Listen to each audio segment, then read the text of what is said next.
ഈ പ്രോഗ്രാമിൽ സ്വാഗതം ആശംസിച്ച ശ്രീമാൻ വിശ്വേശ്വരൻ, ഈ പരിപാടിയുടെ അധ്യക്ഷത വഹിക്കുന്ന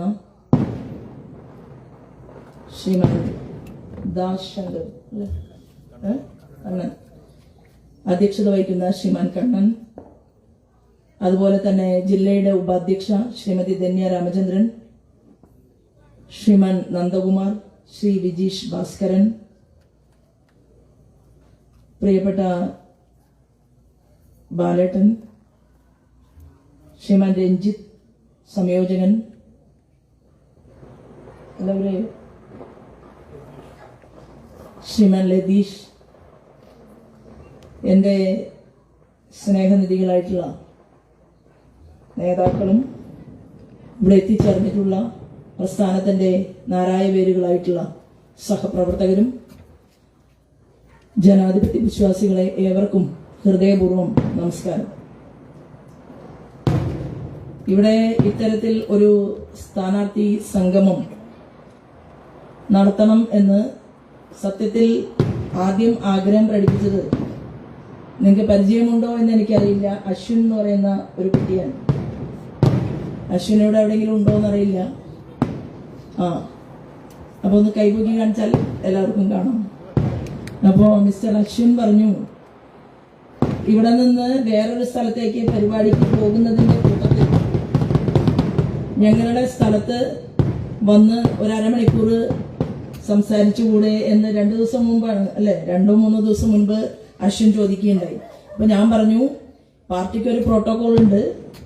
ഞാൻ പാർട്ടിയുടെ സംസ്ഥാന ജനറൽ സെക്രട്ടറി ആയതുകൊണ്ട് നിയോജക മണ്ഡലത്തിന്റെ അധ്യക്ഷൻ അതുപോലെയുള്ള ആളുകളെല്ലാം വിളിക്കണം എന്ന് ഞാൻ പറഞ്ഞു.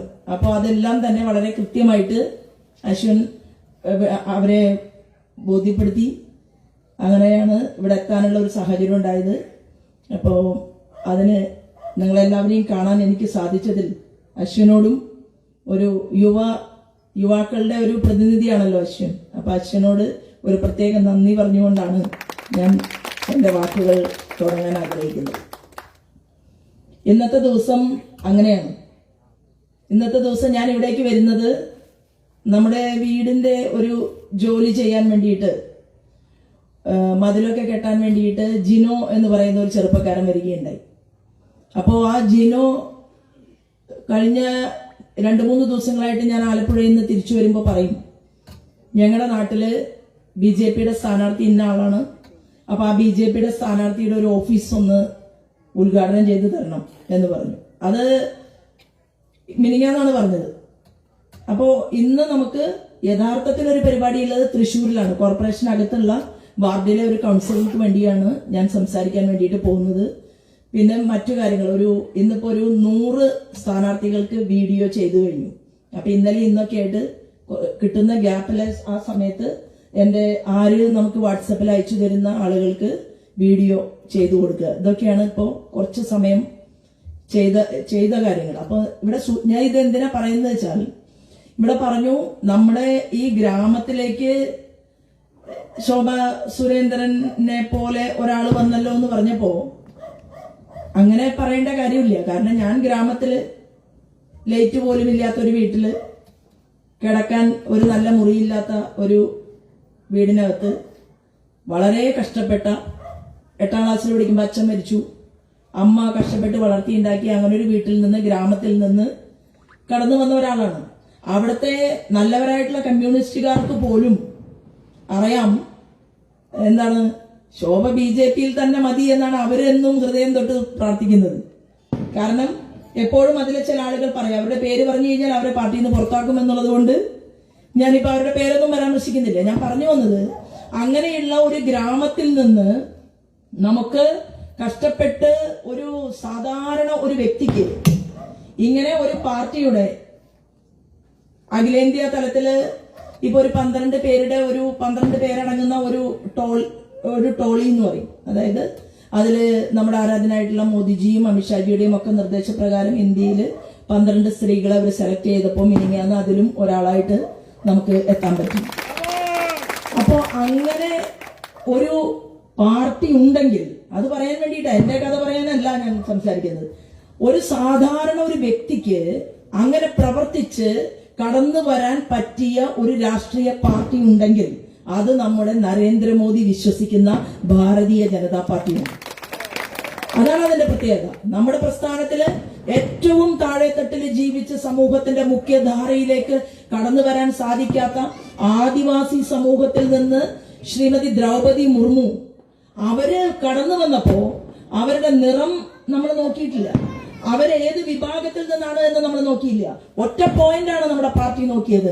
അവർ എത്ര വർഷമായിട്ട് എക്സ്പീരിയൻസ് അവർക്കുണ്ട്, അവർ എത്ര കാലമായി നമ്മുടെ പ്രസ്ഥാനത്തിനകത്ത് ചേർന്ന് പ്രവർത്തിക്കുന്നു എന്ന് മാത്രം നോക്കിക്കൊണ്ടാണ് അവര് ഇത്രയും ഉന്നതമായിട്ടുള്ള ഒരു പദവി അലങ്കരിക്കാൻ വേണ്ടി അവര് മതി എന്ന് ഭാരതീയ ജനതാ പാർട്ടി തീരുമാനമെടുത്തിട്ടുള്ളത്. അപ്പൊ നമ്മളെ സംബന്ധിച്ച് നമ്മുടെ പാർട്ടി ചെറിയ പാർട്ടിയല്ല. ഇപ്പോ കേരളത്തിൽ ഇപ്പൊ ചില ഇടവഴികളിലൊക്കെ പോകുമ്പോ മാർക്സിസ്റ്റ് പാർട്ടിയുടെ നേതാക്കന്മാരും കോൺഗ്രസിന്റെ നേതാക്കന്മാരും ഒക്കെ പറയും, എന്താണ്, നിങ്ങളിവിടെ ജയിക്കുമോ, നിങ്ങൾ ഈ സ്ഥലത്ത് ജയിക്കുമോ, നിങ്ങൾക്ക് അതിനുള്ള ശക്തിയുണ്ടോ എന്നൊക്കെ ചോദിച്ച് നമ്മുടെ പല സ്ഥാനാർത്ഥികളെയും ചിലപ്പോ അവരുടെ ഭാഷയിൽ ചിലപ്പോ അപഹസിച്ചെന്ന് വരും, അപമാനിച്ചെന്ന് വരും. അപ്പൊ നിങ്ങളൊക്കെ തന്നെ തല ഉയർത്തിപ്പിടിച്ചു നിന്ന് പറയണം, ഞങ്ങളുടെ ശോഭാ സുരേന്ദ്രൻ 9 തെരഞ്ഞെടുപ്പിൽ തോറ്റ ആളാണെന്ന് പറയണം. എന്നാൽ 9 തെരഞ്ഞെടുപ്പിൽ നമ്മൾ തോറ്റത് 6 അസംബ്ലി തെരഞ്ഞെടുപ്പിലും 3 പാർലമെന്റ് തെരഞ്ഞെടുപ്പിലും നമ്പർ 1 ആളുകളുടെ മുന്നിൽ നിൽക്കാനും അവരോട് നമ്മുടെ പ്രസ്ഥാനത്തിന് വേണ്ടി സംസാരിച്ച്, ഞാൻ അവരുടെ വ്യക്തിക്കല്ല, നരേന്ദ്രമോദിജിയുടെ പേര് പറഞ്ഞ്, അദ്ദേഹം വിശ്വസിക്കുന്ന കാര്യങ്ങൾ പറഞ്ഞ്, അദ്ദേഹം ജനങ്ങൾക്ക് ചെയ്തു തന്ന കാര്യങ്ങൾ പറഞ്ഞ് നമ്മൾ വോട്ട് ഡബിൾ ആക്കിക്കൊണ്ട് നമുക്ക് മുന്നേറി മുന്നേറി മുന്നേറി ഞാൻ മാത്രമല്ല 7 പേർ കഴിഞ്ഞ അസംബ്ലി തെരഞ്ഞെടുപ്പിൽ 2ാം സ്ഥാനത്ത് വന്നു. കോൺഗ്രസും മാർക്സിസ്റ്റ് പാർട്ടിയും ഒരുമിച്ച് നിന്ന് 7 പേരെ തോൽപ്പിച്ചു. കുറേശ്ശെ വോട്ടുകൾ തരാതരം പോലെ അവർ മറച്ചു കൊടുത്ത് 7 പേരെ തോൽപ്പിച്ചു. അതിന് തൊട്ട് 5 വർഷം മുമ്പ് ഇതേ 7 പേരെ വീണ്ടും അവര് അസംബ്ലി തെരഞ്ഞെടുപ്പിൽ തോൽപ്പിച്ചു. അപ്പൊ എന്ത് സംഭവിച്ചു? 10 വർഷമാണ് ഞങ്ങളുടെ കളഞ്ഞത്. 10 വർഷം കേരള നിയമസഭയിൽ ഭാരതീയ ജനതാ പാർട്ടിയുടെ ഞാൻ ഉൾപ്പെടെ 2ാം സ്ഥാനത്ത് പോയവർ ഉണ്ടായിരുന്നുവെങ്കിൽ ഇന്ന് സ്വർണത്തിന് പകരം ചെമ്പ് എന്ന് എഴുതി വെക്കാനുള്ള ശക്തി കടകംപള്ളി സുരേന്ദ്രൻ ഉണ്ടാകുമായിരുന്നോ? ഇല്ല. എന്നാൽ അതിന് ആ ഒരു സാഹചര്യം നമുക്ക് ക്രിയേറ്റ് ചെയ്യണം. അത് ക്രിയേറ്റ് ചെയ്യണം എന്ന് പറഞ്ഞാൽ എങ്ങനെയാണ്? കഷ്ടപ്പെട്ടിട്ട് തന്നെയാണ്, കഷ്ടപ്പെട്ട് പ്രവർത്തിച്ച് പണിയെടുത്ത്. അപ്പൊ ഇവിടെ ഇരിക്കുന്ന ഒരു സ്ഥാനാർത്ഥിയും എന്ത് ചിന്തിക്കേണ്ട ആവശ്യമില്ല. നമ്മൾ ജയിക്കാനായിട്ടാണ് മത്സരിക്കുന്നത്. നമ്മൾ ജയിക്കാൻ വേണ്ടിയിട്ട് മത്സരിക്കുമ്പോൾ നിങ്ങൾക്ക് ചൂണ്ടിക്കാണിച്ചു പറയാൻ ഒരുപിടി നേതാക്കന്മാർ നിങ്ങളുടെ മുന്നിലുണ്ട്. കാരണം BJPയുടെയും RSSന്റെയും നേതാക്കന്മാർ മാത്രമല്ല. ഞാൻ ചില ഉദാഹരണങ്ങൾ നിങ്ങളുടെ മുന്നിൽ പറയാം. അതായത് ആന്ധ്രാപ്രദേശിന്റെ മുൻ മുഖ്യമന്ത്രി കോൺഗ്രസുകാരൻ, അതായത് നമ്മുടെ പാർട്ടിക്കാരനല്ല, വേറെ പാർട്ടിയിൽ നിന്ന് വന്ന ആള്, മിസ്റ്റർ കിരൺ കുമാർ റെഡ്ഡി, ആ പ്രസ്ഥാനം രാജിവെച്ച് താമരയിൽ വന്ന് ഇപ്പൊ കുങ്കുമഹരിത പതാകയും പിടിച്ചുകൊണ്ട് നമ്മുടെ കൂടെയുണ്ട്. ജ്യോതിരാദിത്യ സിന്ധ്യ മധ്യപ്രദേശില് വലിയ പ്രഗത്ഭമായിട്ടുള്ള കോൺഗ്രസിന്റെ കുടുംബത്തിൽ പ്രവർത്തിച്ച് ആ പ്രസ്ഥാനത്തെ എല്ലാം ഉപേക്ഷിച്ചുകൊണ്ട് ആ യുവ നേതാവ് ഭാരതീയ ജനതാ പാർട്ടിയോടൊപ്പം വന്ന് അഖിലേന്ത്യാ തലത്തിൽ നമ്മുടെ കേന്ദ്രമന്ത്രിയായി നമ്മുടെ കൂടെയുണ്ട്. അദ്ദേഹത്തിന്റെ കൂടെ ധാരാളം MLA-മാർ നമ്മുടെ പാർട്ടിക്കകത്തേക്ക് കടന്നു വന്നിരുന്നു. വിജയ് ബഹുഗുണ, അദ്ദേഹം ആരാണ്? ഉത്തരാഖണ്ഡിന്റെ മുൻ CM ആയിരുന്നു കോൺഗ്രസിന്റെ. വിജയ് ബഹുഗുണ ഇന്ന് നമ്മുടെ പാർട്ടിക്കകത്താണ്. ക്യാപ്റ്റൻ അമരേന്ദർ സിംഗ്, അദ്ദേഹം പഞ്ചാബിന്റെ CM ആയിരുന്നു, വേറൊരു പാർട്ടിയുടെ. ആ ക്യാപ്റ്റൻ അമരേന്ദർ സിംഗ് ഇന്ന് നമ്മുടെ പ്രസ്ഥാനത്തിനകത്തേക്ക് കടന്നു വന്നിരിക്കുകയാണ്. അശോക് ചൗഹാൻ എന്ന് പറയുന്നത് പഴയ CM ആണ് മഹാരാഷ്ട്രയുടെ, അദ്ദേഹം നമ്മുടെ പാർട്ടിക്കകത്താണ്. അതുപോലെ തന്നെ നമുക്കറിയാം രഞ്ജിത് പ്രതാപ് നരേൻ സിംഗ്, അദ്ദേഹം ഫോർമർ യൂണിയൻ മിനിസ്റ്റർ ആയിരുന്നു, വേറൊരു പ്രസ്ഥാനത്തിന്റെ UPA വിട്ട് അദ്ദേഹം നമ്മുടെ BJPക്കകത്തേക്ക് കടന്നു വന്നു. നവീൻ ജിൻഡാൽ ഇന്ത്യയിൽ അറിയപ്പെടുന്ന ഇൻഡസ്ട്രിയലിസ്റ്റ് ആണ്. ആ നവീൻ ജിൻഡാൽ ഇന്ന് നമ്മുടെ പാർട്ടിക്കകത്തേക്ക് കടന്നു വന്നിരിക്കുകയാണ്. ജിതിൻ പ്രസാദ യൂണിയൻ മിനിസ്റ്റർ ആയിരുന്നു UPAയുടെ സമയത്ത്, അദ്ദേഹം ഇന്ന് നമ്മുടെ പാർട്ടിക്കകത്താണ്. ഹിമന്ത ബിശ്വ ശർമ്മ, അദ്ദേഹം കോൺഗ്രസ് വിട്ട് കോൺഗ്രസിന്റെ വലിയ ലീഡറായിരുന്നു, അദ്ദേഹം ആസാമിൽ വന്നു നമ്മുടെ മുഖ്യമന്ത്രിയായിട്ട് നമ്മുടെ പ്രസ്ഥാനത്തെയും ആ നാടിനെയും ആസാമിനെയും നയിച്ചുകൊണ്ട് മുന്നോട്ട് പോവുകയാണ്. ഞാൻ സൂചിപ്പിച്ചത് ഒട്ടനവധി ആളുകളുണ്ട്. ഞാൻ സമയത്തിന്റെ പരിമിതി മൂലം എല്ലാവരുടെയും പേര് പറയാൻ ആഗ്രഹിക്കുന്നില്ല. അങ്ങനെ വന്നപ്പോ കേരളത്തിന്റെ ചാണക്യനായിട്ടുള്ള ശ്രീമാൻ കരുണാകരൻ, മുൻ മുഖ്യമന്ത്രിയുടെ മകൾ പത്മജ നമ്മുടെ കുങ്കുമഹരിത പതാകയും പിടിച്ചുകൊണ്ട് നമ്മളോടൊപ്പം മുന്നിൽ നടക്കുകയാണ്. അഖിലേന്ത്യാ തലത്തിൽ ശ്രീമാൻ ആന്റണിയുടെ മകൻ, അനിൽ ആന്റണി നമ്മുടെ പ്രസ്ഥാനത്തിനകത്തേക്ക് കടന്നു വന്ന് നോർത്ത് ഈസ്റ്റ് സംസ്ഥാനങ്ങളിൽ ഭാരതീയ ജനതാ പാർട്ടിയുടെ മുന്നേറ്റത്തിന് വേണ്ടി പ്രവർത്തിച്ചുകൊണ്ടിരിക്കുകയാണ്. കോൺഗ്രസ് പ്രസ്ഥാനത്തിലും മാർക്സിസ്റ്റ് പ്രസ്ഥാനത്തിലും രണ്ടു പാർട്ടിയെയും മാറി മാറി നോക്കി മിസ്റ്റർ അബ്ദുള്ള കുട്ടി. രണ്ടും മനുഷ്യർക്ക് ഉപകാരപ്രദമായ കാര്യങ്ങൾ ചെയ്യാൻ ഉപയുക്തമല്ല എന്ന് മനസ്സിലാക്കിക്കൊണ്ടാണ് ആ രണ്ട് പ്രസ്ഥാനവും ശരിയല്ല എന്ന് പറഞ്ഞ് നെഞ്ചു വിരിച്ചു നിന്നുകൊണ്ട് പറയുകയാണ്, ഞാൻ രാജ്യസ്നേഹിയായ മുസൽമാനാണ് എന്ന് പറഞ്ഞ് അഖിലേന്ത്യാ വൈസ് പ്രസിഡന്റ് ആയിട്ട് ഇന്ന് നമ്മുടെ ഭാരതീയ ജനതാ പാർട്ടിയിൽ നമ്മുടെ അബ്ദുള്ള കുട്ടി പ്രവർത്തിക്കുകയാണ്. വളരെ വിദ്യാസമ്പന്നനായിട്ടുള്ള വൈസ് ചാൻസലർ ആയിരുന്നു കാലിക്കറ്റ് യൂണിവേഴ്സിറ്റിയുടെ മിസ്റ്റർ സലാം. ആ സലാമൊക്കെ ഇന്ന് നമ്മുടെ പാർട്ടിക്കകത്ത് കടന്നു വന്ന് നമ്മുടെ നേതാവായിട്ട് നിൽക്കുകയാണ്. അഖിലേന്ത്യാ തലത്തിൽ നോക്കിയാൽ എത്രയോ വർഷങ്ങൾ ഭാരതീയ ജനതാ പാർട്ടിയുടെ അടൽ ബിഹാരി വാജ്പേയിയോടൊപ്പം പ്രവർത്തിച്ച അന്നത്തെ ചെറുപ്പക്കാരനാണ് ഡോക്ടർ ഷാനവാസ് ഹുസൈൻ. ഷാനവാസ് ഹുസൈൻ നമ്മുടെ ഭാരതീയ ജനതാ പാർട്ടിയുടെ അഖിലേന്ത്യാ ലീഡറാണ്. ബീഹാറിൽ നിന്ന് മന്ത്രിയായിട്ട് അദ്ദേഹം പ്രവർത്തിച്ചിട്ടുണ്ട്. അഖിലേന്ത്യാ തലത്തിൽ നമ്മുടെ ക്യാബിനറ്റ് മിനിസ്റ്ററായിട്ടും അദ്ദേഹത്തിന് കടന്നു വരാൻ വേണ്ടിയിട്ട് സാധിച്ചിട്ടുണ്ട്. മുക്തർ അബ്ബാസ് നഖ്വി നമ്മുടെ മൈനോറിറ്റി വകുപ്പ് നോക്കുന്ന ക്യാബിനറ്റ് മിനിസ്റ്റർ ആയിരുന്നു മുക്തർ അബ്ബാസ് നഖ്വി. നജ്മ ഹെപ്തുള്ള സ്ത്രീയാണ്, മുസ്ലിം വനിതയാണ്. അവര് അഖിലേന്ത്യാ തലത്തിൽ നമുക്ക് മാർഗനിർദ്ദേശം നൽകിക്കൊണ്ട് അവർ നമ്മുടെ പ്രസ്ഥാനത്തിനകത്ത് പ്രവർത്തിക്കുകയാണ്. എന്തിനേറെ പറയുന്നു, കോർപ്പറേഷനകത്ത് ഒരു മുംതാസ് തലയിൽ തട്ടവുമിട്ട് താമര ചിഹ്നത്തിൽ ഇപ്പൊ തെരഞ്ഞെടുപ്പിൽ ഈ തൃശ്ശൂരിൽ ജനവിധി തേടുകയാണ്. അപ്പൊ ഭാരതീയ ജനതാ പാർട്ടി എന്ന് പറഞ്ഞാൽ അത് മുസൽമാനെതിരായിട്ടുള്ള പാർട്ടിയോ അല്ലെങ്കിൽ ക്രിസ്ത്യൻ സമൂഹത്തിനെതിരായിട്ടുള്ള പാർട്ടിയോ അല്ല. നമ്മുടെ പാർട്ടിയുടെ പോയിന്റ് എന്താണ്? നമ്മുടെ പാർട്ടി മുന്നോട്ട് വയ്ക്കുന്നത് രാജ്യമാദ്യം പിന്നെ മതം എന്നുള്ളതാണ്. രാഷ്ട്രമാണ് നമ്മുടെ സങ്കല്പം. രാഷ്ട്രം അത് നമുക്ക് അമ്മയാണ്, ജനനീ ജന്മഭൂമി എന്നാണ് പറയുന്നത്. അങ്ങനെയുള്ള ഒരേ ഒരു പാർട്ടി, ആ പാർട്ടിക്ക് ഒരു പഞ്ചായത്ത് പ്രസിഡന്റ് ഇല്ലാതെ, ഒരു MLA ഇല്ലാതെ, ഒരു MP ഇല്ലാതെ, ഒരു മുഖ്യമന്ത്രി ഇല്ലാതെ, ഒരു അധികാരത്തിന്റെയും തണലില്ലാതെ കാസർഗോഡ് മുതൽ തിരുവനന്തപുരം വരെ ഇന്നത്തെ മുഖ്യമന്ത്രി പിണറായി വിജയന്റെ വീടിരിക്കുന്ന പിണറായി പാറപ്പുറത്ത് വരെ നമ്മുടെ പ്രിയപ്പെട്ട KT ജയകൃഷ്ണൻ മാസ്റ്ററെ വെട്ടിക്കീറി ചോര കുടിച്ച പാനൂരിലെ മൊകേരിയിൽ വരെ ഇന്ന് ഭാരതീയ ജനതാ പാർട്ടിയുടെ കൊടി കണ്ടാൽ തെരഞ്ഞെടുപ്പ് വരുമ്പോൾ താമര ചിഹ്നത്തിൽ വോട്ട് നൽകാൻ വേണ്ടിയിട്ട് അരോഗ ദൃഢഗാത്രരായിട്ടുള്ള കമ്മ്യൂണിസ്റ്റുകാർ വീടിനകത്തിരിക്കുന്നുണ്ട് എന്നുള്ളതാണ് ഏറ്റവും വലിയ യാഥാർത്ഥ്യം എന്ന് പറയുന്നത്. കമ്മ്യൂണിസ്റ്റ് മാർക്സിസ്റ്റ് പാർട്ടിയുടെ കോട്ടയായിട്ടുള്ള ആലപ്പുഴയിലാണ് എനിക്ക് മത്സരിക്കാൻ ഒരു അവസരം കിട്ടിയത്. അവിടെ വയലാർ അവരുടെ വിപ്ലവത്തിന്റെ വീര്യമുറയുന്ന നാടാണ്.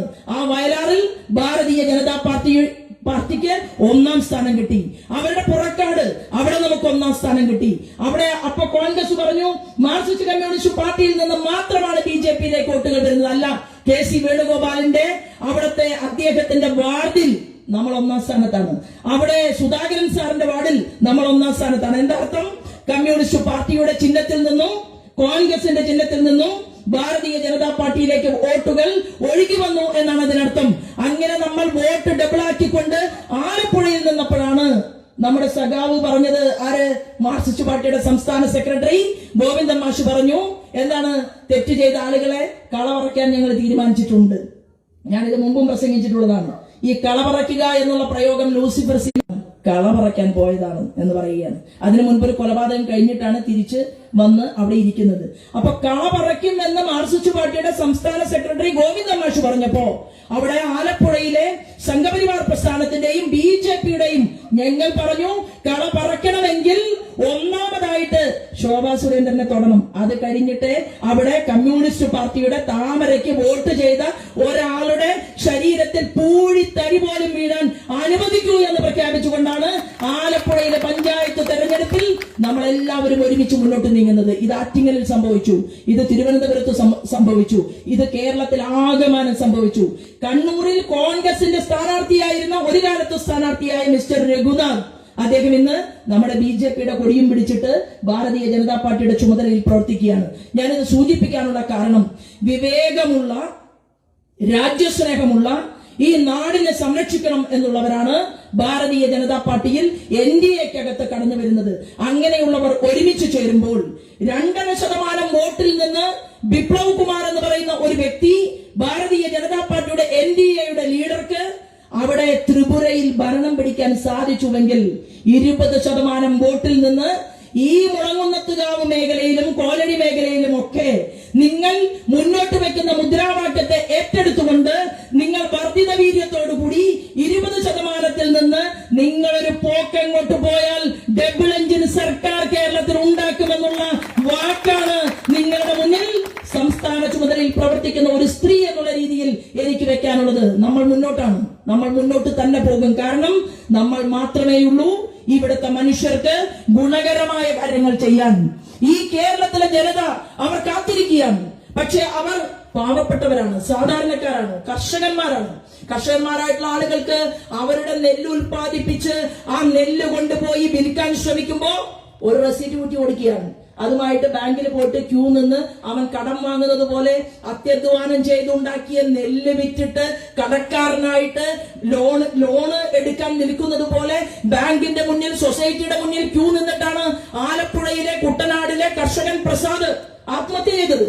ആ വീഡിയോ, അദ്ദേഹത്തിന്റെ ഓഡിയോ സംഭാഷണം ഞാനും നിങ്ങളും കേട്ടതാണ്. തൃശൂർ ജില്ലയില് കരുവന്നൂരില് പാവപ്പെട്ട ഇന്നൊരു സ്ത്രീ എന്നോട് സംസാരിക്കുന്നതും കരയുന്നതും അവരെന്നോട് പറഞ്ഞു, മാഡം റെക്കോർഡ് ചെയ്ത് വെക്കണം. കാരണം എന്താണ്, അവർ സൊസൈറ്റിയിൽ ലക്ഷക്കണക്കിന് രൂപ നാട്ടുകാരുടെ കൊണ്ടുപോയി ഇൻവെസ്റ്റ് ചെയ്ത ഒരു സഹോദരിയാണ്, അവർ കമ്മ്യൂണിസ്റ്റുകാരിയാണ്. അപ്പോ അങ്ങനെ കരുവന്നൂരിലെ സഹകരണ സംഘത്തിനകത്ത് വലിയ തീവട്ടിക്കൊള്ള നടത്തിയപ്പോ ആ തീവട്ടിക്കൊള്ളയെ ന്യായീകരിച്ചുകൊണ്ട് മുന്നോട്ട് പോയിട്ടുള്ള മന്ത്രിമാർ കേരളത്തിലുണ്ടായി മാർക്സിസ്റ്റ് പാർട്ടിയിൽ. അങ്ങനെയുള്ള ഒരു പാർട്ടിക്ക് എങ്ങനെയാണ് നാട്ടിലെ ജനങ്ങൾക്ക് വേണ്ടി പ്രവർത്തിക്കാൻ സാധിക്കുക? ഈ ചോദ്യമാണ് നമ്മൾ ഇവിടെ ഓരോ വീടുകളിലേക്കും എത്തിക്കേണ്ട ചോദ്യം എന്ന് പറയുന്നത്. കൂടാതെ 300-ലധികം വരുന്ന പദ്ധതികൾ ആരാധനായിട്ടുള്ള നരേന്ദ്രമോദിജി ഈ രാജ്യത്തിന് വേണ്ടി നടപ്പിലാക്കിയിട്ടുണ്ട്. അവിടെ നമുക്ക് കാണാൻ സാധിക്കുന്നത്, ഒരു രാജ്യം മുന്നോട്ട് പോകണമെങ്കിൽ ഏറ്റവും ആവശ്യം എന്ന് പറയുന്നത് എന്താണ്? അത് നാഷണൽ ലോജിസ്റ്റിക് പോളിസിയാണ്. ആ നാഷണൽ ലോജിസ്റ്റിക് പോളിസി നരേന്ദ്രമോദിജി പറഞ്ഞു എന്താണെന്നറിയുമോ? ഗ്രാമങ്ങളിലെ ജനങ്ങൾക്ക് മുഖ്യധാരയിലേക്ക് യാത്ര ചെയ്യാൻ നല്ല റോഡുകൾ വേണം, നല്ല റെയിൽവേ സ്റ്റേഷനുകൾ വേണം, നല്ല റെയിൽവേ കോറിഡോറുകൾ വേണം, നല്ല കപ്പൽ മാർഗങ്ങൾ വേണം, നല്ല വ്യോമയാന മേഖലകൾ വേണം, വിമാനത്താവളങ്ങൾ വർദ്ധിതമാകണം. അങ്ങനെ രാജ്യം എല്ലാ മേഖലയിലും മുന്നോട്ട് പോകണമെങ്കിൽ സാമ്പത്തിക ശേഷിയുള്ള ആളുകൾക്ക് മാത്രം യാത്ര ചെയ്യാൻ എയർപോർട്ടിൽ ഫ്ലൈറ്റുകൾ ഉണ്ടായാൽ പോരാ. പകരം എന്തുണ്ടാകണം? സാധാരണക്കാരായിട്ടുള്ള മനുഷ്യർക്ക് അവരുടെ ഉൽപ്പന്നങ്ങൾക്ക് വില കിട്ടാൻ വേണ്ടി അവന്റെ ഉൽപ്പന്നങ്ങൾ വാഹനത്തിൽ കയറ്റി പൊതുനിരത്തിൽ കൊണ്ടുവന്ന് വിൽക്കാനും അർഹമായിട്ടുള്ള ന്യായമായിട്ടുള്ള പണം കിട്ടാനും സാധ്യതയുണ്ടാകണമെന്ന് പറഞ്ഞപ്പോ ഇടനിലക്കാർക്ക് ബുദ്ധിമുട്ടുണ്ടായി. അപ്പോഴാണ് ഉത്തർപ്രദേശിൽ ഒരു സമരം സംഘടിപ്പിച്ചത്. ഉത്തർപ്രദേശിൽ സമരം സംഘടിപ്പിച്ചപ്പോ ആ സമരത്തിന്റെ മുൻനിരയിൽ നിൽക്കാൻ വേണ്ടി വലിയ വലിയ വണ്ടികൾ, വാഹനങ്ങൾ സ്വന്തമായിട്ടുള്ള, എങ്ങനെ കോടിക്കണക്കിന് രൂപയുടെ വാഹനങ്ങൾ സ്വന്തമായിട്ടുള്ള ആളുകൾ അവർ വന്ന് ആ സമരത്തിന്റെ മുന്നിൽ നിന്നു. അവർ ഒറിജിനൽ കർഷകന്മാരായിരുന്നില്ല. എന്നാൽ യഥാർത്ഥ കർഷകന് ബോധ്യം വന്നു. എന്താണ്? മോദിജി ഇന്ത്യയുടെ പ്രധാനമന്ത്രിയായപ്പോ കർഷകന് ഗുണമുണ്ടാകാൻ വേണ്ടി കിസാൻ ക്രെഡിറ്റ് കാർഡ് ഉണ്ടായി. ആരാധനായിട്ടുള്ള അടൽ ബിഹാരി വാജ്പേയിയുടെ സ്വപ്ന പദ്ധതിയായിരുന്നു അത്. ആ കിസാൻ ക്രെഡിറ്റ് കാർഡ് പദ്ധതി ഉണ്ടായി. മനുഷ്യന്റെ ശരീരത്തിൽ ഒരു അസുഖം വന്നു കഴിഞ്ഞാൽ മനുഷ്യൻ വീണ്ടും ആരോഗ്യത്തോടു കൂടി ജീവിക്കാൻ ഉതകുന്ന രീതിയിൽ മനുഷ്യന് മരുന്ന് കൊടുക്കുന്നത് പോലെ തന്നെ മണ്ണിനെ ശുശ്രൂഷിക്കണമെന്ന് പറഞ്ഞ ഇന്ത്യയിലെ പ്രധാനമന്ത്രി. അങ്ങനെയാണ് സോയിൽ റിസർച്ച് ചെയ്യാൻ വേണ്ടിയിട്ടുള്ള കേന്ദ്രങ്ങൾ ഉണ്ടായത്. മണ്ണിനെ റിസർച്ച് ചെയ്ത് പരിശോധിച്ചു നോക്കി ആ മണ്ണിൽ എന്ത് വിത്തിറക്കണം എന്ന് തീരുമാനമെടുത്ത് അതിനെന്ത് വളം ഉപയുക്തമാക്കണമെന്ന് തീരുമാനിച്ച് ലോകത്തിന്റെ മുന്നിൽ നമ്മുടെ കാർഷിക മേഖലയെ വാനോളം ഉയർത്തണമെന്ന് തീരുമാനിച്ച് പദ്ധതികൾ ആവിഷ്കരിച്ചുകൊണ്ട് മുന്നോട്ട് പോയ സാധാരണക്കാരന്റെ പ്രതിനിധിയാണ് ശ്രീമാൻ നരേന്ദ്രമോദി. ആ നരേന്ദ്രമോദിയുടെ വാക്കുകളും പ്രവൃത്തികളും ഞാനും നിങ്ങളും കേട്ടതാണ്. കർഷകനോട് സ്നേഹമുണ്ട് എന്ന് അഭിനയിക്കുകയല്ല, പറയുകയല്ല, മറിച്ച് അവന്റെ അക്കൗണ്ടിൽ 2000 രൂപ വെച്ച് കൊടുത്ത് കിസാൻ സമ്മാൻ നിധി പദ്ധതി പ്രഖ്യാപിച്ച ഇന്ത്യയിലെ പ്രധാനമന്ത്രിയാണ് ശ്രീമാൻ നരേന്ദ്രമോദി. നമ്മൾ 11 രാജ്യങ്ങൾ, 10 രാജ്യങ്ങൾ നമ്മുടെ മുന്നിലായിരുന്നു. സ്കൂളിൽ പഠിപ്പിക്കുന്ന ടീച്ചർമാർ ഉൾപ്പെടെയുള്ളവരൊക്കെ ഇവിടെ ഉണ്ട് എന്ന് ഞാൻ വിശ്വസിക്കുകയാണ്. നമ്മുടെ ക്ലാസ്സിൽ 11ാം റാങ്കുകാരനായിട്ടുള്ള ഒരു കുട്ടിയുണ്ട് എന്ന് വിചാരിക്കുക. അവന്റെ മുന്നിൽ 10 പേർ ഓടുന്നുണ്ടാകും, അല്ലെ? 10 പേർ ഓടുമ്പോൾ 1ാം സ്ഥാനക്കാരനെയും 2ാം സ്ഥാനക്കാരനെയും 3ാം സ്ഥാനക്കാരനെയും 4ാം സ്ഥാനക്കാരനെയും വരെ എണ്ണുകയുള്ളൂ, അല്ലെ? അവരാണ് ടോപ്പായിട്ടുള്ള സ്കൂളിലെ കുട്ടികൾ എന്നുള്ള രീതിയിൽ അവരുടെ മുഖമായിരിക്കും നമ്മുടെ നാടിനെ നോക്കി കണ്ടത്. നമ്മുടെ നാട് 11ാം സ്ഥാനക്കാരനായിരുന്നു. ശ്രീമാൻ നരേന്ദ്രമോദി അധികാരത്തിൽ വരുമ്പോൾ സാമ്പത്തിക ഹരിത കേരളം പദ്ധതിയുടെ പേരിട്ടുകൊണ്ട് നമ്മുടെ മോദിജി കൊടുത്ത പദ്ധതിയെ ഈ കേരളത്തിൽ ഇംപ്ലിമെന്റ് ചെയ്യാൻ ശ്രമിച്ചതുപോലെ തന്നെയാണ് ഇപ്പൊ നമ്മുടെ കേരളത്തിൽ നമുക്ക് കാണാൻ സാധിക്കുന്നത്. പ്രധാനമന്ത്രി ആവാസ് യോജന പദ്ധതി, പ്രധാനമന്ത്രി എല്ലാവർക്കും വീട് കൊടുക്കാൻ തീരുമാനിച്ചപ്പോ കേരളത്തിന്റെ നഗരാസൂത്രണങ്ങളിലേക്ക് എത്തിയിട്ട് ആ വീടിന്റെ 5 ലക്ഷം രൂപയോ അല്ലെങ്കിൽ പൈസ വാങ്ങാൻ വരുന്ന അമ്മയുടെ പുറത്ത് തട്ടിയിട്ട് പിണറായി വിജയന്റെ മാർക്സിസ്റ്റ് പാർട്ടിയുടെ പ്രവർത്തകർ പറയും, അമ്മായി ഇത് എന്താണ് പിണറായി തന്ന വീടാണ് എന്ന് പറയും. പക്ഷേ ഒരു നയാ പൈസ പോലും ചെലവില്ലാതെ പണ്ട് രാമൻ നായരുടെയും രാഘവൻ നായരുടെയും കഥയിൽ പറഞ്ഞതുപോലെ ഒരു ഗ്രാമത്തിൽ നല്ല രണ്ടാളുകൾ, രാമൻ നായരും രാഘവൻ നായരും, രണ്ടാൾക്കും പ്രശ്നമൊന്നും ഉണ്ടായിരുന്നില്ല. പക്ഷേ ആ നാട്ടിലെ ജനങ്ങൾ ആവശ്യപ്പെട്ടതനുസരിച്ച് രാമൻ നായർ ഒരു വലിയ ആനയെ, നല്ല ഗുരുവായൂർ കേശവനേക്കാൾ നല്ല ചന്തമുള്ള ഒരു കൊമ്പനെ അവിടെ ഉത്സവത്തിന് നടക്കിരുത്താൻ വേണ്ടിയിട്ട് അവിടെ നടക്കിരുത്തി കൊടുത്തു. നാട്ടുകാരോട് പറഞ്ഞു, ഇനി ആന നിങ്ങൾക്ക് സ്വന്തമാണ്. അപ്പോ ഇത് കണ്ടപ്പോ മറ്റേ അദ്ദേഹത്തിന് ബുദ്ധിമുട്ടായി. എന്താണ്, ഇപ്പോ കരയിലെ ഏറ്റവും വലിയ ജീവിയാണ് ആന. ആനയെ കൊടുത്തു കഴിഞ്ഞു, ആളുകൾ കൈയടിക്കാൻ തുടങ്ങി. അപ്പോ തൊട്ടടുത്ത ഈ കൂട്ടുകാരനൊരു തോന്നല്, എന്താണ്, ഉള്ളില് വലിയ കൂട്ടൊന്നുമില്ല. അപ്പൊ കൂട്ടുകാരന് തോന്നി, എന്റെ പേര് പോയല്ലോ. കാരണം രണ്ടുപേരുടെ കയ്യിലും പൈസയുണ്ട്. അവസാനം ഇരുന്നും കിടന്നും ആലോചിച്ച് അർദ്ധരാത്രിയിൽ എണീറ്റ് ഒരൊറ്റ പോക്കാണ്. എവിടേക്കാണ്? ഒരു മണി ഉണ്ടാക്കുന്ന ആളുടെ അടുത്ത് പോയി ആലയിൽ ചെന്നിരുന്നിട്ട് പറഞ്ഞു, ഇന്ന് രാത്രി തന്നെ ഒരു വലിയ മണി ഉണ്ടാക്കണം. അങ്ങനെ നല്ല ഓടിന്റെ വലിയൊരു മണി ഉണ്ടാക്കി രാമേട്ടൻ കൊടുത്ത ആനയുടെ കഴുത്തില് രാഘവൻ വക എന്നെഴുതിയിട്ടുള്ള മണി കൊണ്ടുവന്ന് കെട്ടി. അങ്ങനെ ജനങ്ങൾ നോക്കുമ്പോ ആനയെ കൊടുത്തത്? ആനയെ കൊടുത്തത് രാമേട്ടനാണ്. പക്ഷെ പേരാരുടെയാണ്? രാഘവേട്ടന്റെയാണ്. അതുപോലെ നരേന്ദ്രമോദി കൊടുത്ത 300-ലധികം വരുന്ന പദ്ധതികളിൽ ചിലത് മാത്രം കേരളത്തിൽ ഇംപ്ലിമെന്റ് ചെയ്യുകയും ഇംപ്ലിമെന്റ് ചെയ്ത എല്ലാ പദ്ധതികളുടെ കഴുത്തിലും പിണറായി വിജയൻ വക എന്ന് എഴുതിയിട്ട് ഇന്ന് വോട്ട് ചോദിച്ചു നടക്കുന്ന ഈ മാർക്സിസ്റ്റ് പാർട്ടിയുടെ ഈ നാടൻകെട്ട കളി, അത് വീടുകളിൽ ചെന്ന് നോട്ടീസ് കൊടുത്ത് നമ്മൾ പറയണം, ഇത് കൊണ്ടുവന്നത് NDA ഗവൺമെന്റ് ആണ്, ശ്രീമാൻ നരേന്ദ്രമോദിയുടെ ഗവൺമെന്റ് ആണ് എന്ന് പറയാൻ നമുക്ക് സാധിക്കണം. ഇവിടെ 2 കാര്യങ്ങളെ നടക്കുന്നുള്ളൂ. എന്താണ്? ഒന്ന് സഹകരണ കൊള്ളയും, 2 അമ്പലങ്ങളിലെ കവർച്ചയും. ഞാൻ മുമ്പും പറഞ്ഞിട്ടുണ്ട്, അമ്പലങ്ങളിൽ വലിയ കവർച്ച. അപ്പോ നമ്മുടെ ഗുരുവായൂരപ്പൻ കാടാമ്പുഴ ഭഗവതിയെ വിളിച്ചു. ഗുരുവായൂരപ്പൻ കാടാമ്പുഴ ഭഗവതിയെ വിളിച്ചു ചോദിച്ചു, ഭഗവതി അവിടെ തിരുവാഭരണമൊക്കെ അവിടെ തന്നെ ഉണ്ടോ? അപ്പൊ ഭഗവതി പറഞ്ഞു, പരിശോധിക്കണം. കാരണം എല്ലാ ദിവസവും അങ്ങനെ ആർഭാടത്തോട് കൂടിയിട്ട് ഈ എല്ലാ അടയാഭരണങ്ങളും എടുക്കില്ല, എണ്ണി നോക്കില്ല.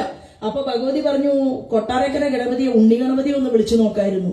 അപ്പോ ഉണ്ണി ഗണപതിയെ വടക്കുന്നാഥനാണ് വിളിച്ചത്. ഉണ്ണി, നിന്റെ ആഭരണങ്ങളൊക്കെ അവിടെ തന്നെ ഉണ്ടോ എന്ന് ചോദിച്ചപ്പോ ഉണ്ണി ഗണപതി പറഞ്ഞു, എല്ലാവരുടെയും പോയി എന്നാണ് ഇപ്പൊ പറഞ്ഞു കേൾക്കണത്. അപ്പൊ അച്ഛന്റെ എല്ലാം അവിടെ ഉണ്ടോ എന്ന് ഉണ്ണി ഗണപതി തിരിച്ചു വടക്കുന്നാഥനോട് ചോദിച്ചു. അപ്പോഴാണ് ഏറ്റുമാനൂരപ്പൻ പറഞ്ഞത്, എന്റെ കുറെ പോയി. പൂർണ്ണത്രയേശൻ പറഞ്ഞു, പൂർണ്ണത്രയേശന്റെ പലതും കാണാനില്ല. അങ്ങനെ ഉണ്ണി ഗണപതി വീണ്ടും ഒരു ഐഡിയ പറഞ്ഞു. അത്ര ഉണ്ണി ഗണപതി പറഞ്ഞു, നമുക്കൊരു കാര്യം ചെയ്യാം, എല്ലാം കൂടിയിട്ട് സഹകരണ സംഘത്തിൽ വെക്കാമെന്ന്. അപ്പോഴാണ് പത്മനാഭസ്വാമി പറഞ്ഞു, വേണ്ട, ഞാനിവിടെ കിടക്കുകയാണ്, ഒരു കാരണവശാലും ഒരു സഹകരണ സംഘത്തിലും ഒരാഭരണവും കൊണ്ടുപോയി വെച്ചാൽ ഒന്നും ബാക്കി ഉണ്ടാവില്ല. പിണറായി വിജയനാണ് മുഖ്യമന്ത്രി, ആഭ്യന്തരവും കൈകാര്യം ചെയ്യുന്നത് പിണറായി വിജയനാണ് എന്ന് പറഞ്ഞത് ഒരാൾ ഫേസ്ബുക്കിൽ ഒരു പോസ്റ്റ് ഇട്ടു. ഞാനത് വായിച്ചു, ഞാനത് നിങ്ങളുടെ മുന്നിൽ പറയുകയാണ്. ദൈവങ്ങൾക്ക് പോലും അവർ സൂചന നൽകി. എന്താണ്? വലിയ സമ്മേളനം നടത്തി അയ്യപ്പന്റെ പേരിൽ, ആഗോള സംഗമം നടത്തിയപ്പോ NSSന്റെ സുകുമാരൻ സാർ വിചാരിച്ചു ഇത് അയ്യപ്പനെ രക്ഷിക്കാൻ വേണ്ടിയിട്ടാണ്. വെള്ളാപ്പള്ളി നടേശൻ സാറും വിചാരിച്ചു, പണ്ട് നവോത്ഥാന മതിലിന് പോയതല്ലേ, അപ്പോ എല്ലാം മാറ്റി ചിന്തിച്ചുകൊണ്ട് അയ്യപ്പന്മാർക്ക് വേണ്ടിയിട്ട് നല്ല രീതിയിൽ ഇതാ പിണറായി വിജയന് സൽബുദ്ധി ഉദിച്ചല്ലോ, അപ്പൊ എന്തായാലും ആ സമ്മേളനം നന്നാകും എന്ന് വെള്ളാപ്പള്ളി നടേശൻ പറഞ്ഞു. അങ്ങനെ വെള്ളാപ്പള്ളി സാറ് ഇടതുഭാഗത്തും വലതുഭാഗത്തും സുകുമാരൻ നായരും ഒക്കെ ആയിട്ട് ഈ സമ്മേളനത്തിൽ നിൽക്കുമ്പോ തത്തക്കം പിത്തക്കം പറഞ്ഞ് 2 വരി ഭഗവത്ഗീത നമ്മുടെ മുഖ്യമന്ത്രി പിണറായി ചൊല്ലാൻ ശ്രമിച്ചത് ഞാനും നിങ്ങളും കണ്ടു. മതേതര ഭഗവത്ഗീത. കാരണം ഇത് ജന്മത്തിൽ വായിച്ചിട്ടില്ല. ഇത് വായിച്ചാലേ ധർമ്മക്ഷേത്രേ കുരുക്ഷേത്രേ സമവേദായുത്സവ മാമകാ പാണ്ഡവാശ്ചൈവ കിമകുർവത സഞ്ജയ ദിത്വാദു പാണ്ഡവാനീകം വ്യൂഢം ദുര്യോധനസ്തത ആചാര്യം ഉപസംഗമ്യ രാജാവചനമബ്രവീത് തുടങ്ങുന്ന ശ്ലോകം ജപിക്കുന്ന നമുക്ക് ഓരോരുത്തർക്കും മനസ്സിലായി ഇത് പിണറായി വിജയൻ തട്ടിക്കൂട്ട് പരിപാടിയായിട്ട് 2 വരി ജപിക്കാൻ വേണ്ടി പരിശ്രമിച്ചതാണ്. അങ്ങനെ ആഗോള അയ്യപ്പ സംഗമം നടത്തിയപ്പോ കലിയുഗവരതൻ സാക്ഷാൽ അയ്യപ്പന് മനസ്സിലായി, എന്താണ്, ഇതിന് ഒരു പണി കൊടുക്കണം. ആരും പറഞ്ഞതല്ല. അതായത് അവിടെ സ്വർണം ചെമ്പായി മാറിയിട്ടുണ്ട് എന്ന് സാക്ഷാൽ അയ്യപ്പസ്വാമി തന്നെയാണ് ആഗോള സംഗമത്തെ തുടർന്ന് എനിക്കും നിങ്ങൾക്കും ബോധ്യപ്പെടുത്തി തന്നതെങ്കിൽ ആദ്യത്തെ പ്രതിഷേധ യോഗത്തിൽ ഞാൻ പ്രസംഗിച്ചു. കടകംപള്ളി സുരേന്ദ്രന്റെ മൗനം ഏത് നിമിഷമാണോ ആ മൗനം മുറിയുന്നത് അന്ന് യഥാർത്ഥ വില്ലൻ പുറത്തു വരുമെന്ന് ഞാൻ കേരളത്തിന്റെ പൊതുസമൂഹത്തിന്റെ മുന്നിൽ പറഞ്ഞിരുന്നു. പ്രിയപ്പെട്ട ജനാധിപത്യ വിശ്വാസികളെ, പ്രിയപ്പെട്ട ജനാധിപത്യ വിശ്വാസികളെ, നമുക്ക് ഈ കേരളത്തിൽ ഈശ്വരന്മാർക്ക് രക്ഷയില്ല, മനുഷ്യർക്ക് രക്ഷയുണ്ടോ? നമ്മുടെ കുട്ടികൾക്ക് എന്താണ് ഒരു സ്കൂളിലേക്ക് 1 കോടി രൂപ കൊടുക്കുന്ന PM ശ്രീ പദ്ധതി, ആ 1 കോടി രൂപ കൊടുക്കുന്ന PM ശ്രീ പദ്ധതി നടപ്പിലാക്കണ്ട എന്ന് 4 വർഷക്കാലം തീരുമാനിച്ചു. കോൺഗ്രസിനെ കുറിച്ച് ഞാൻ എന്താ ഒന്നും പറയത്തെന്നറിയോ? കോൺഗ്രസ് ഇന്ത്യയിൽ മരിച്ചുപോയി. ചത്ത കുട്ടിയുടെ ജാതകം നമ്മൾ എഴുതാറില്ല. ഇപ്പോ അവര് ഇന്ത്യ മുന്നണിയുടെ ഭാഗമാണ്. ഒരൊറ്റ ഫോൺ കോള് ഡൽഹിയിൽ നിന്ന് വന്നാൽ മതി, അപ്പൊ പിണറായി വിജയന്റെ ചെരുപ്പ് അഴിച്ചു തുടച്ചു കൊടുക്കാൻ ഇവിടുത്തെ എല്ലാ കോൺഗ്രസുകാരും തയ്യാറാകും. കാരണം അവർക്ക് എവിടെയും പിന്നെ ജയിക്കാൻ പറ്റാത്ത ഒരു സാഹചര്യം ഉണ്ടാകും. ദേശീയ തലത്തിൽ ഒരു ടിക്കറ്റ് അമ്മയ്ക്കും മകനും മകൾക്കും പേടിയില്ലാതെ ഭയമില്ലാതെ നിന്ന് മത്സരിക്കാൻ ഒരു ടിക്കറ്റ് കിട്ടാതെയാണ് കേരളത്തിന്റെ മുഖ്യമന്ത്രി പിണറായി വിജയനെ സോണിയ മാഡം വിളിച്ചത്. ഞാൻ എന്റെ മകനെ അങ്ങോട്ടേക്ക് വിടുകയാണ്, സുരക്ഷിതമായിട്ട് വിജയിപ്പിച്ചു തരണം എന്ന് പറഞ്ഞപ്പോ അങ്ങനെ വയനാട്ടിലേക്ക് വണ്ടി കയറി. മകളും അവിടെ തന്നെ മത്സരിച്ചു, മകനും അവിടെ തന്നെ മത്സരിച്ചു. ശരിയല്ലേ?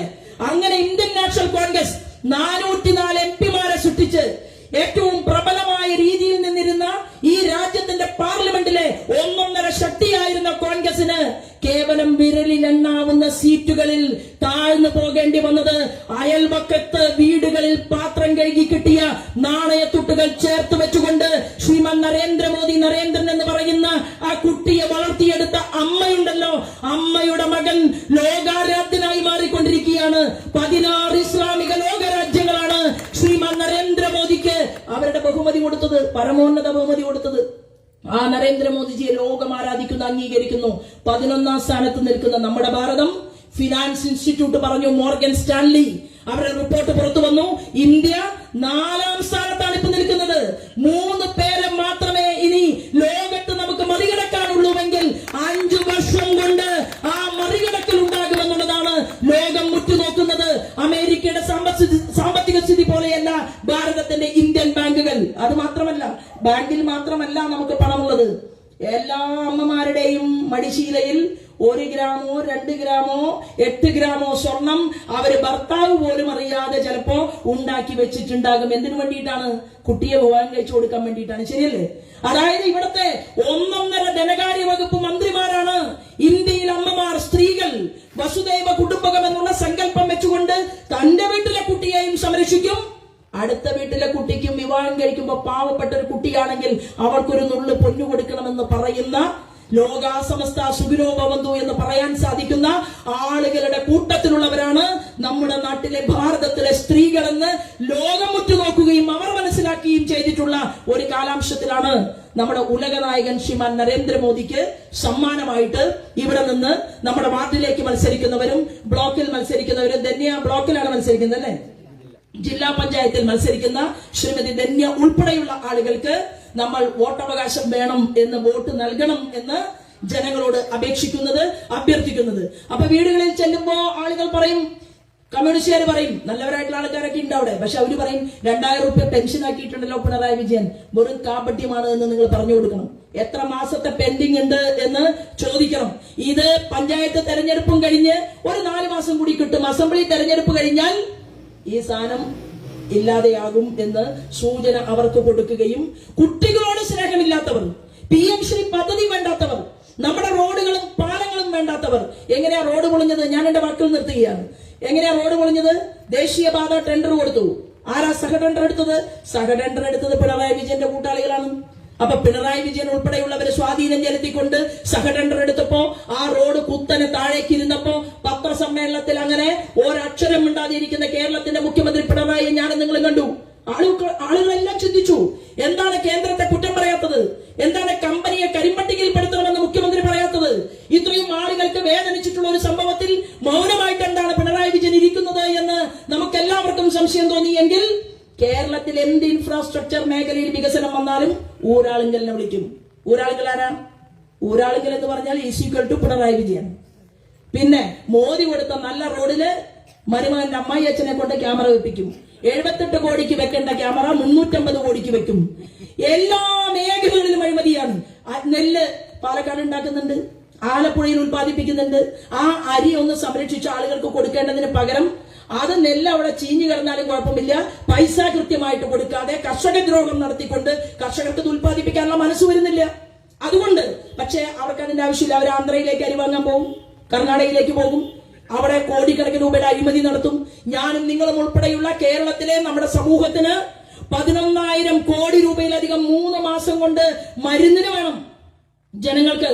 ആ മരുന്ന് വാങ്ങാൻ വേണ്ടിയിട്ട് ഒരു പനിയുടെ മരുന്ന് ഉൽപ്പാദിപ്പിക്കുന്ന ആലപ്പുഴയിൽ ഒരു സിസ്റ്റം ഒഴിച്ച്, ഒരു കമ്പനി ഒഴിച്ച് ഇന്ന് വരെ ഇത്രയും മിടുമിടുക്കന്മാരായിട്ടുള്ള ഡോക്ടർമാരും ഫാർമസിസ്റ്റുകളും കുട്ടികളും ഒക്കെയുള്ള നമ്മുടെ നാട്ടിൽ അറിവും പ്രാപ്തിയുമുള്ള നമ്മുടെ ചെറുപ്പക്കാർ ഈ മരുന്ന് നിർമ്മാണ ഫാക്ടറികളിൽ കാസർഗോഡ് ഇവിടെ നിന്ന് വിട്ടാൽ കാസർഗോഡ് കഴിഞ്ഞാൽ കർണാടകയിലും, പാലക്കാട് കഴിഞ്ഞാൽ തമിഴ്നാട്ടിലും, ആന്ധ്രയിലും, തെലങ്കാനയിലും ഒക്കെ ഈ മരുന്ന് കമ്പനികൾ പ്രവർത്തിക്കുമ്പോൾ മരുന്ന് വാങ്ങാൻ വേണ്ടി ആരോഗ്യവകുപ്പ് മന്ത്രിയും നമ്മുടെ ആശാന്മാരും ഒക്കെ കൂടി പോയിട്ട് കോടിക്കണക്കിന് രൂപയുടെ മരുന്നും വാങ്ങി അഴിമതി നടത്ത് പിണറായി പാറപ്പുറത്ത് വലിയൊരു പെട്ടി വെച്ചിട്ടുണ്ട്. എല്ലാ കമ്മീഷനും ആ പെട്ടിയിലേക്ക് അങ്ങോട്ട് പോകും. അപ്പൊ എന്താ കുഴപ്പം? കൃഷി വേണ്ട, മരുന്ന് വേണ്ട, വിദ്യാഭ്യാസം വേണ്ട, എഞ്ചിനീയറിംഗ് പഠിക്കാൻ നല്ല കോളേജ് വേണ്ട, അല്ലെങ്കിൽ നഴ്സിംഗ് ഇൻസ്റ്റിറ്റ്യൂട്ടുകൾ വേണ്ട, കേന്ദ്രം കൊടുക്കുന്ന പദ്ധതികളൊന്നും വേണ്ട. കിട്ടുന്നത് മുഴുവൻ മകമാറി ചിലവഴിച്ചുകൊണ്ടുള്ള ഈ ഭരണകൂടത്തെ മാറ്റി നിർത്താൻ വേണ്ടിയിട്ട് ഈ താഴെ തട്ടിൽ സാധാരണക്കാരായിട്ടുള്ള മെമ്പർ ഓഫ് പഞ്ചായത്ത് എന്ന് പറയുന്നത് ആരാണ്? മെമ്പർ ഓഫ് പാർലമെന്റിന് തുല്യമാണ്. നിങ്ങളാണ് നിങ്ങളുടെ ഗ്രാമത്തെ സംരക്ഷിക്കേണ്ടത്, നിങ്ങളാണ് നിങ്ങളുടെ പ്രദേശത്തെ സംരക്ഷിക്കേണ്ടത്. അതിന് നിങ്ങളെ പാർട്ടി പ്രൗഢമായിട്ട് തെരഞ്ഞെടുത്തിട്ടുണ്ടെങ്കിൽ ആ പ്രസ്ഥാനത്തിലെ ജനപ്രതിനിധികളെ താമര ചിഹ്നത്തിൽ വോട്ട് ചെയ്ത് വിജയിപ്പിക്കണമെന്ന് അഭ്യർത്ഥിക്കുവാനും അപേക്ഷിക്കുവാനും വേണ്ടിയിട്ട് എനിക്ക് അശ്വൻ വഴി ഒരവസരം കിട്ടുകയും എന്റെ നിയോജകമണ്ഡലത്തിന്റെ അധ്യക്ഷനും ഇവിടുത്തെ ഭാരവാഹികളും ഒക്കെ എന്നെ വീണ്ടും വീണ്ടും വിളിക്കുകയും അവരൊക്കെ കരുതിയത് ആലപ്പുഴയിൽ എനിക്ക് ഡ്യൂട്ടി ഉണ്ട്, എനിക്ക് ചുമതല വേറെ ജില്ലകളിലുണ്ട്, അപ്പൊ തൃശ്ശൂരിൽ കിട്ടുമോ ഇല്ലയോ എന്നുള്ളൊരു തോന്നലൊക്കെ ഉണ്ടായിരുന്നെങ്കിലും ഇവരെല്ലാവരും പെട്ടെന്ന് തന്നെ എനിക്കിവിടെ പങ്കെടുക്കാനും നിങ്ങളെ കാണാനും ഒക്കെ ഒരവസരം ഒരുക്കി തന്നതിൽ എനിക്ക് ഹൃദയപൂർവ്വം എല്ലാവരോടും നന്ദി അറിയിച്ചുകൊണ്ട് സ്ഥാനാർത്ഥികളെയൊക്കെ 1 മിനിറ്റ് എണീറ്റ് നിന്ന് കണ്ടാൽ സന്തോഷം. മഴ അനുവദിക്കാത്ത ഒരു സാഹചര്യം ഉണ്ടെങ്കിലും മഴ അനുവദിക്കാത്ത സാഹചര്യം ഞാൻ എത്ര മഴ കൊള്ളാനും തയ്യാറാണ്. സാഹചര്യം ഉണ്ടെങ്കിൽ കൂടി അത് താമരപ്പൂക്കളുടെ വരവ് വെള്ളവുമായി ചേർന്ന് നിൽക്കുന്നതായതുകൊണ്ട് അതിൽ നമ്മൾ സന്തോഷം കണ്ടെത്തിക്കൊണ്ട് അത് വിജയത്തിന്റെ കണികകളായി നമ്മുടെ മനസ്സിൽ സ്വാംശീകരിച്ചെടുത്തുകൊണ്ട് അതിശക്തമായി ഓരോ വീടുകളിലും ചെന്ന് ഭാരതീയ ജനതാ പാർട്ടിയുടെ പ്രവർത്തന മികവിനെ കുറിച്ചും ദേശീയധാരയിൽ മോദിജിയുടെ പ്രവർത്തനത്തെ കുറിച്ചും അറിയിച്ച് അദ്ദേഹത്തിന്റെ സമ്മാനമായിട്ട് ഓരോ വോട്ടുകളും ജനങ്ങളിൽ നിന്ന് ചോദിച്ച് വാങ്ങി വിജയിച്ചു വരണമെന്നും വിജയിച്ചു കഴിഞ്ഞ് റോഡിൽ എനിക്കിങ്ങനെ നമ്മുടെ ആളുകളുടെ ഇടയിൽ പ്രസംഗിക്കാൻ അത്ര വലിയ താല്പര്യമില്ല. കാരണം എന്താണ്? ഇത് നിങ്ങൾക്കെല്ലാം അറിയുന്ന കാര്യമാണ് ഞാൻ പറയുന്നത്. എനിക്ക് വിജയിച്ചിട്ട് കോൺഗ്രസുകാരും മാർക്സിസ്റ്റുകാരും കേൾക്കെ റോഡിൽ മൈക്ക് തന്നാൽ ഞാൻ അവിടെ കാര്യങ്ങൾ കുറച്ച് വെടുപ്പായിട്ട് പറയാം എന്ന് സൂചന നൽകിക്കൊണ്ട് നിങ്ങൾക്ക് എല്ലാവർക്കും ആയുരാരോഗ്യ സമ്പൽ സമൃദ്ധിയും വിജയവും ഉണ്ടാകട്ടെ എന്ന് പ്രാർത്ഥിച്ചുകൊണ്ട് ഞാൻ എന്റെ കൊച്ചുവാക്കുകൾ നിർത്തുന്നു. വന്ദേ മാതരം.